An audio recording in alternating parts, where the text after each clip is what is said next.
Namaskar, friends. Today, I wanted to discuss with you three lessons that I have learned from my dying patients and how they are connected to our advancement in the field of Adhyatma or spirituality. And what better time to discuss with you these new intentions of Sankalp that we have to harbor than January 1st, 2021, Brahma Muhurat.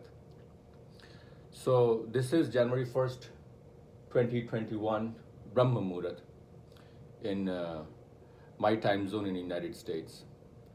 And let me tell you how medicine and how watching death closely has changed my perception about life and how we are supposed to be leading a life that is full of satisfaction, peace, and eventual bliss. So as I have talked earlier, Shiva is consciousness, Prana is dynamic vibrancy, the dance is the Prana, and the observer of the dance is the Shiva. So when the observer develops a set of trajectory emotion changes, he will sink into the prana.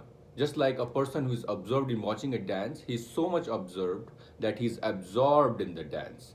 That is life. So consciousness, when it's the nucleus of the atom surrounded by the electron orbits, the prana that is dancing around it, sometimes gets so much enthralled and absorbed by the dance that it becomes curious. That is the first stage of transmigration of consciousness towards biological life, initiation of incarnation, formation of so-called prana from the native element chitta. So observer becomes curious. When the observer becomes curious, two things can happen. Either there can be a desire that let us go and start the dance, be something we are not, and experience how it feels to have this dance of electron motions or planetary motions around the sun, whatever you want to create an analogy for. The second thing that arises when there is curiosity is wisdom, which is kind of negating you from going in that direction and saying that stay here, you belong here, you are an observer, you are the consciousness, you are absorbed in the enjoyment of introspection, versus prana is enjoying the dance of extrospection. When the element of desire overrides the element of knowledge or vigyan, then the first incarnation happens, the first biological life happens, the first time chitta, which was controlling the prana and prana absorbed in it, now goes and disintegrates from the Shiv Chit to go into the world of prana, the electronical orbits, and merge in the prana. That is why chale vayu chale chittam nischale nischalam bhavet yogi stharupam apti tato vayam nirodhayet. That is why control of vayu controls the prana, stagnates the manas, and distills the chitta. So that we have talked about in Shiv Shakti and Shiv Chit and Prana Shakti videos. But today we will understand that our constant element, which was observation, has deteriorated into curiosity, which has created a negation force of wisdom which says stays here in the nucleus, in the center, keep observing, versus a desire which bifurcates and says break away from Shiv Chit, let's go in the world of prana, form biological life, get involved in Karmabandhan, keep revolving again and again until all Karmabandhan, Rid Anubandhan, or the debt of karmas is resolved and we can return back to our abode Shiv Chit. So all of us as biological life are doing this game of playing around different levels, just like there are different orbits for different planets or electrons around the atom. We keep changing our orbits based on our karma bandhan, but we have to keep revolving and cycling every life. So it is important that as we are revolving and rotating, we are going from the planet of Uranus or Pluto towards the internal planets and then towards Mercury and finally merging in the Sun. Or if it's an electron, going from the outer orbits of the prana, getting closer and closer to the nucleus and finally merging in the nucleus to become Shivchet, our element that is native to us. So that is the description of what happens. So what three things I have learned from the chitta who are close to dying from this biological life as we define. The first thing is hearing.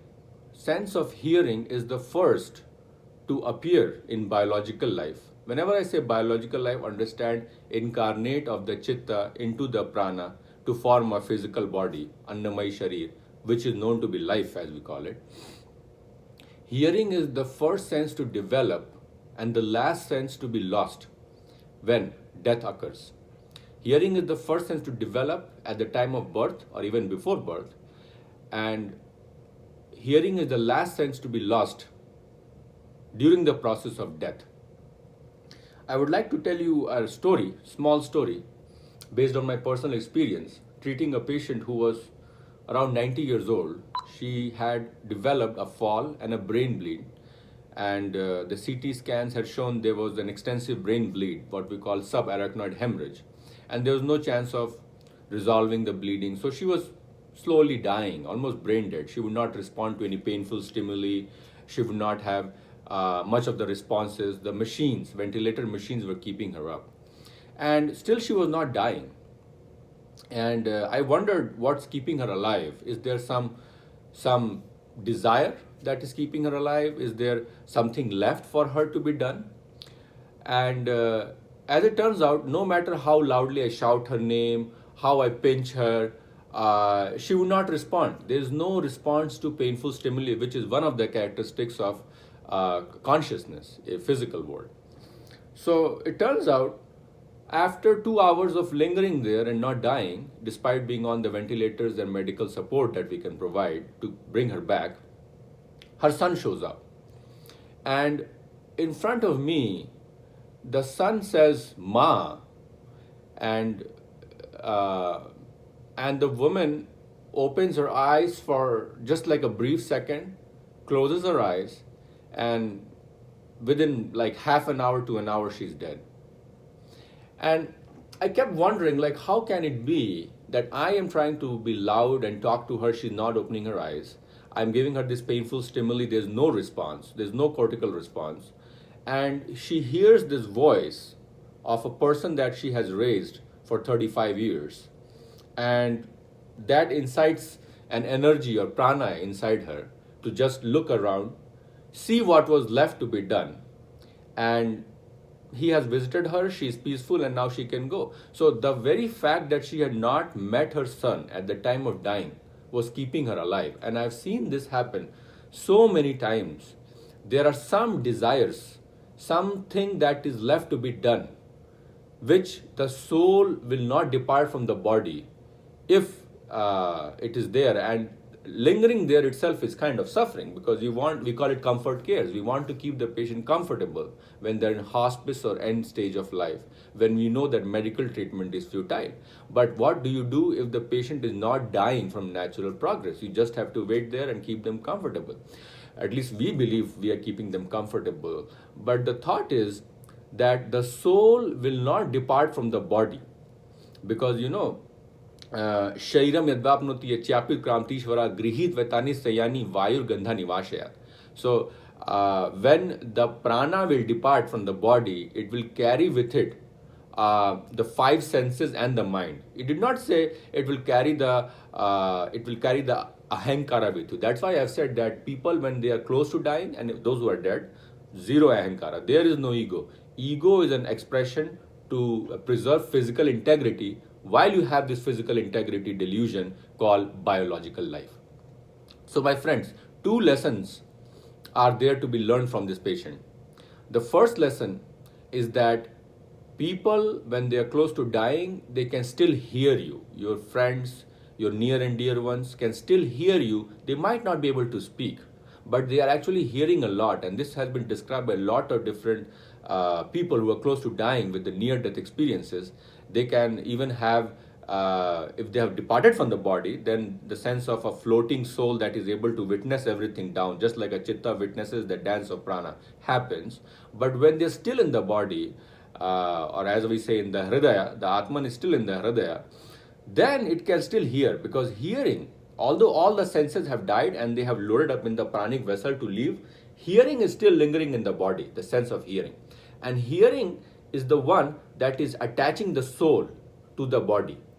So hearing is something that they can do. Always speak kind words to patients who are dying. Tell them that we are very happy for you being in our lives and everything you have done. You have raised us the right way. We are so grateful. Please continue with your forward journey. Please go to the abode of God. Just saying that thing will relieve the Atman, because it's a sentient entity. It has the ability to hear and perceive things, because we have decided that buddhi is beyond the brain. So buddhi is still there with it. Buddhi will also go with it. So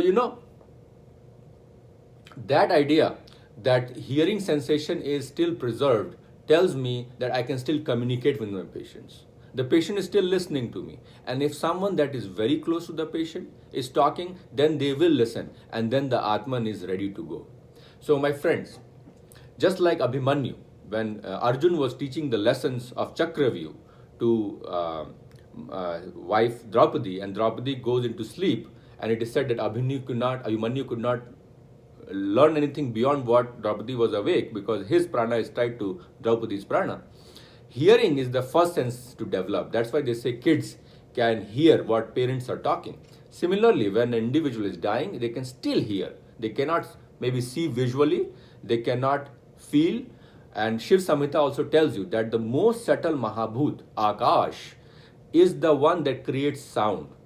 So if you think about the Mahabhut, the Panch Mahabhoot, Bhumi, Rapu, Nalo, Vayu, Kham, Akash creates sound or dhvani, the vibration that created this cosmic world. Then there is air, which creates a sensation of touch. Then there is fire, which creates the sensation of form or vision. And water is for taste, and Prithvi or earth is for smell. So those five, Shiv Samhita says, every Mahabhoot is linked to a sensation. The grossest Mahabhoot, you will lose first. That is why old people, you will see first they lose sense of smell. But the point is that Mahabhoots are tied to different sense organs, and the organ that departing souls will still preserve is sense of hearing, because they want to hear what their relatives are saying, even if their sense of vision or fire has gone. The second thing is live life a way in. So the first point, let me clarify. Why is hearing important? You should keep hearing good chanting songs, Bhakti Yog, even when you are multitasking. Because that way you are entraining your neuronal circuits, you are entraining your pranic body to be cleansing of the impurities, so that your Karmabandhans are slowly dying. So just like Kumbhaka, listening to chanting music, Hanuman Chalisa, Aditya Hridayam, Narayan Sukta, Bhaj Govindam, you should do it on a regular basis as much as you can. Enjoy, chant with it. If you cannot chant with it, just listen to the songs. They will change our neuronal circuits, make us nispriha, free of desires and cravings. Because when you say desireless, you become peaceful. Once you are peaceful for long, you get into bliss. You are reverse engineering. See how observation, curiosity, desire or wisdom. And then whichever leads, desire will lead to future lives, Karmabandhans, reincarnations, and wisdom will prevent you, like, oh, go back to your house.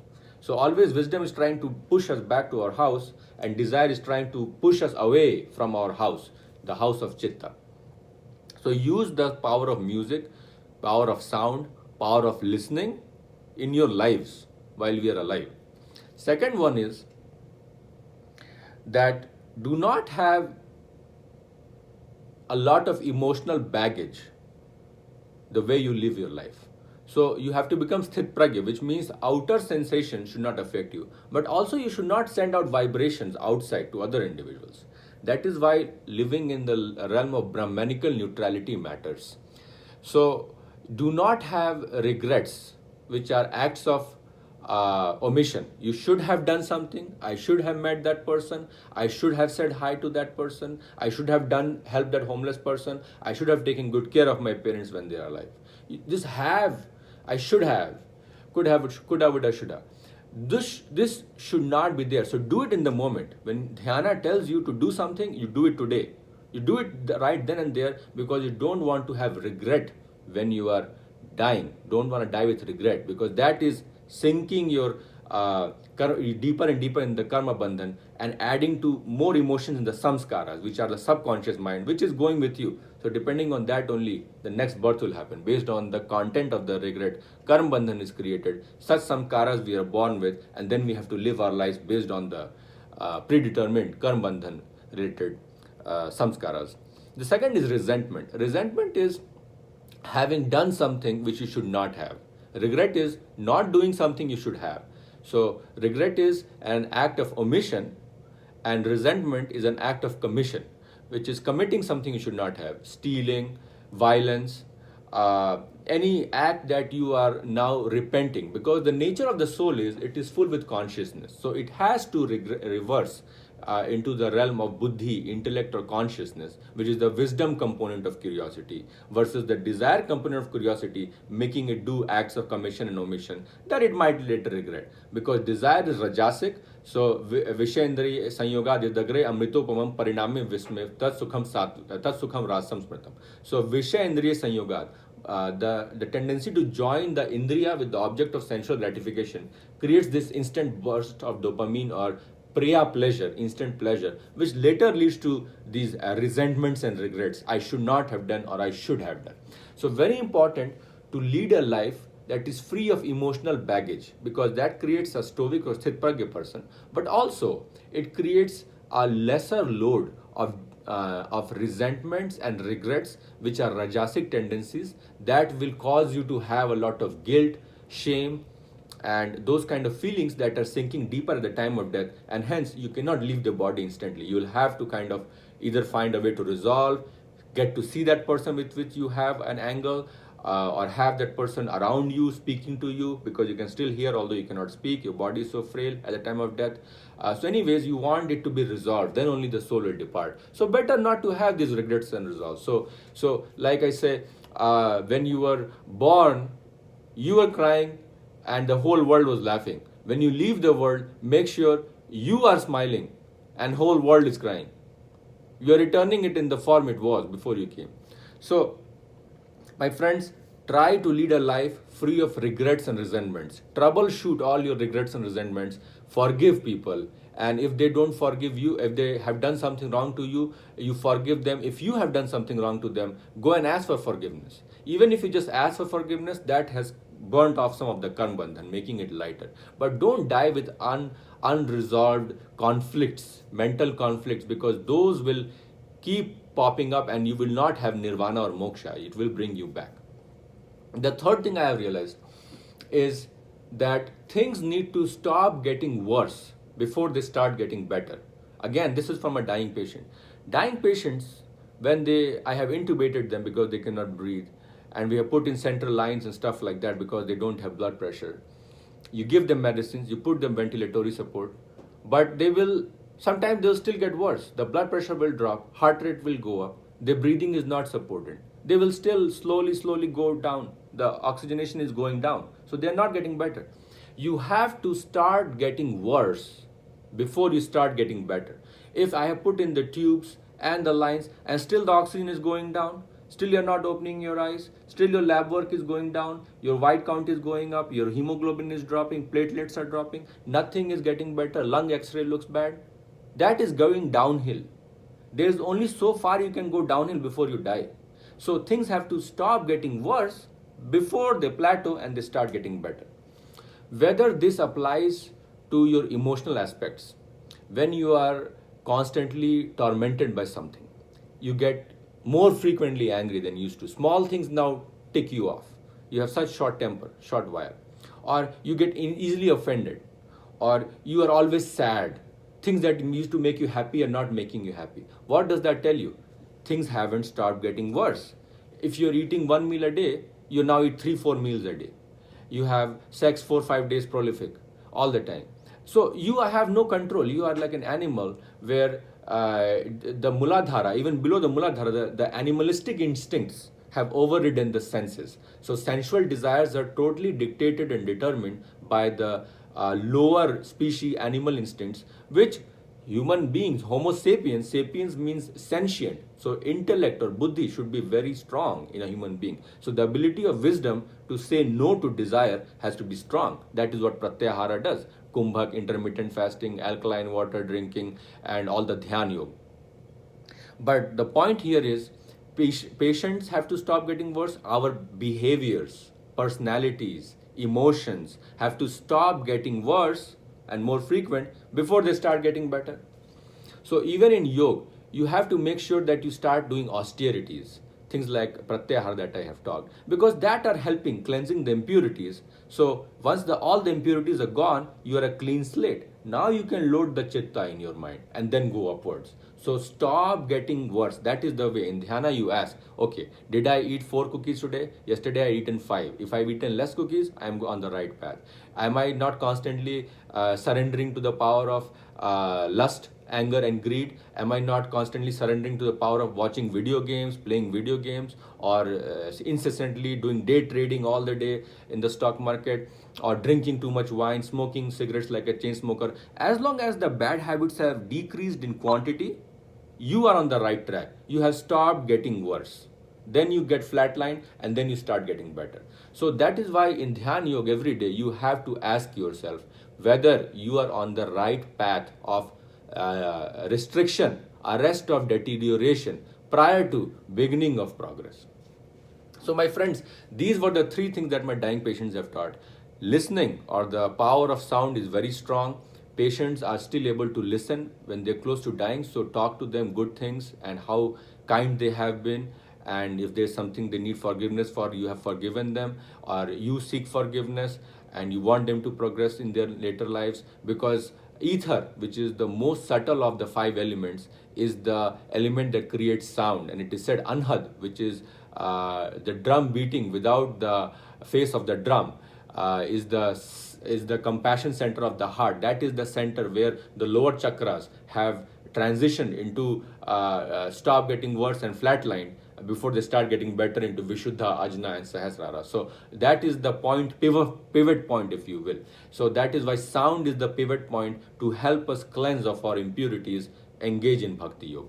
Second is, as I said, things have to stop getting worse before they start getting better. And that is very important, because when we do that, then our bad habits have slowly stopped and we have plateaued, and now we can get better. And the third is, don't lead a life of regrets and resentments that increases your emotional bad, that sinks you deeper in the sinkhole of Karmabandhan, that will imprint as subconscious samskaras, that will remain with you in your next life, that will become your nature personality, to be always having these desires, expectation, craving, hankerings, and that is why you'll feel trapped in a body again. So forgive people and seek forgiveness and do actions that are not trying to hurt other individuals. If we use these 3 powers judiciously in our lives, we will lead a life of peace, because observation has created curiosity, curiosity has created wisdom and desire. If we follow the path of desire all the time, we are getting incarnations and